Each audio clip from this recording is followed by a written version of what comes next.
Hi there. So, Tone and I were discussing, we were trying to give an illustration of what intention is and how do you make this kind of a languaging for your mind so that you know how this works in your life. And what we came up with was we started looking at it. We talked about levels of consciousness or experience on a spectrum when we were talking the other day. If you look at one of the other videos on the site where we were talking about intention versus goals, but how can I best describe what intention is and why I feel that that is the flowingness of life.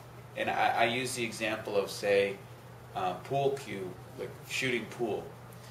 So if you're shooting pool, imagine that your present reality is the cue ball. It's the white ball. It's sitting right there at this position in time and space. That's the whole setup of the table, if you will, is the physical domain, the whole universe. And your ideal objective is to shoot the object ball, okay, into this particular corner.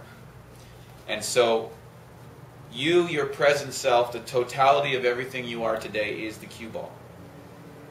Your future ideal is the object ball over here. That is the person that you believe you must become. And you're going to direct your energy, your intention through the cue stick into your present self and project yourself into this future reality, which is the object ball. And if everything is in alignment, the object ball should automatically achieve the desired outcome, which is enter into the pocket. That is the absolute desire. It's not the ball, it's the desire that the ball becomes as a result of who you are now and the path that you traverse to get there.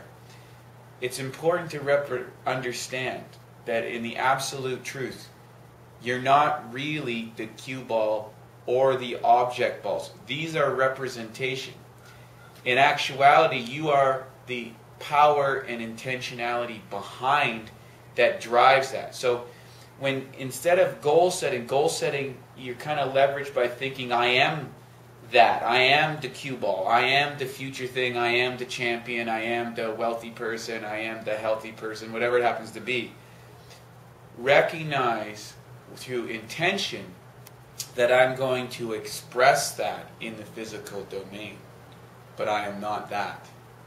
It's only a small part of you. And by doing that, it allows a certain ease into your life. Because the reality is, in some things about growth and development and change, it may take you 10 years or 15 years or 30 years or 50 years or a lifetime in order to fully actualize your real potential. So if you're struggling as a goal we talked about, you're putting pressure and distress on the body and you're not enjoying the act of the game, the act of playing, the act of living. You've left that out because you're so driven by goals. And a lot of goal setters, I find in my experience, they don't actually experience the joy of their goal. They get a little brief hit at the goal and they go, wait till next time. We're going to get the next one, the next one. When you're in an intention, you're actually one with the cue stick, the cue ball, your future self, and the desired outcome simultaneously.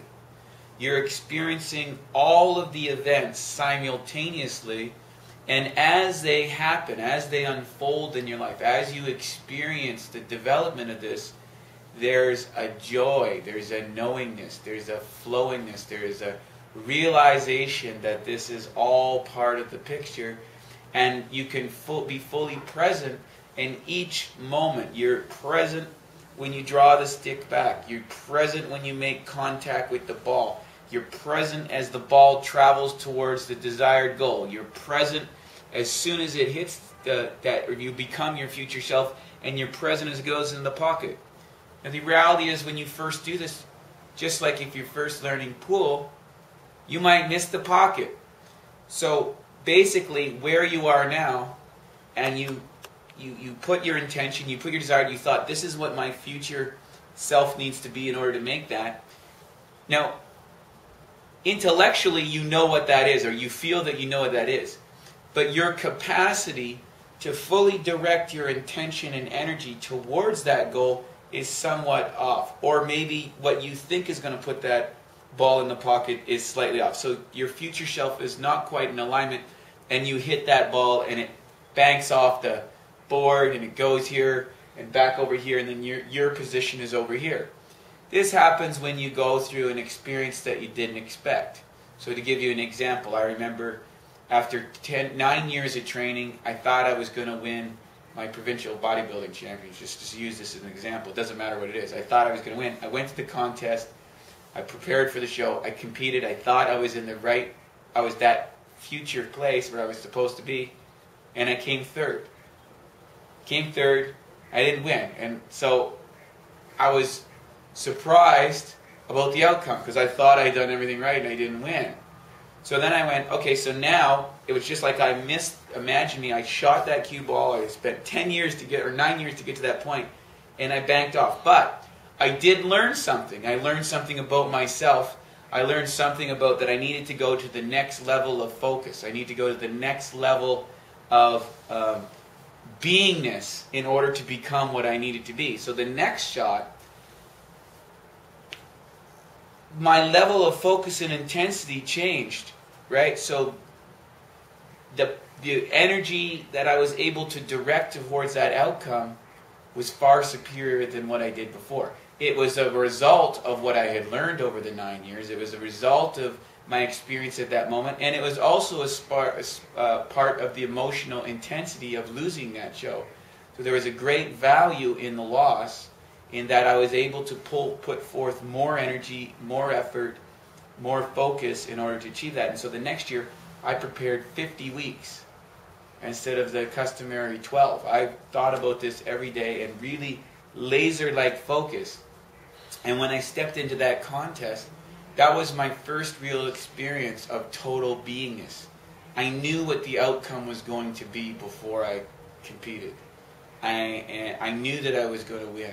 And I couldn't explain it. There was no linear reality, but I felt that, I sensed it, and it just flowed. And every one of the championships that I won, I would re-enter into that space for maybe a couple weeks or so before the show, before the event, and because I knew, I felt, and it's not a linear mentation. There was just a complete collapse of the wave functions. Dr. Hawkins said that I was in complete alignment, and then the shot, the intention, the trajectory, and the desired outcome all happened simultaneously as once.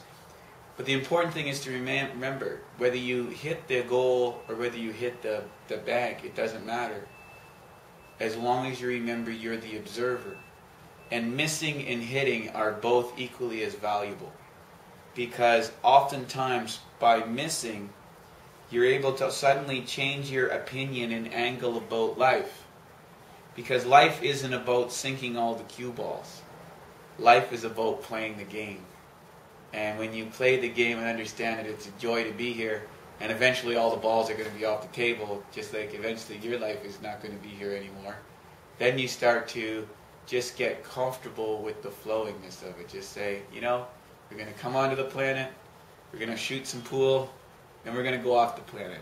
You know, and that's really what it comes down to when you're talking about intention, and it makes it much more easier than goal setting. So we wanted to clarify that, because we thought last night when we were talking about this on the flow show that we didn't really get that intention, goals, or levels of awareness or conscious. We thought of rainbows, we thought of these different kind of mental illustrations. And so we thought this would be a good one to try and illustrate how is it that you want whatever the outcome is, and how do you achieve that, and what's that pace that we like to use in our own lives. So thank you very much. It's Wade Lightheart, Tone Flow Real. We'll see you on the next show.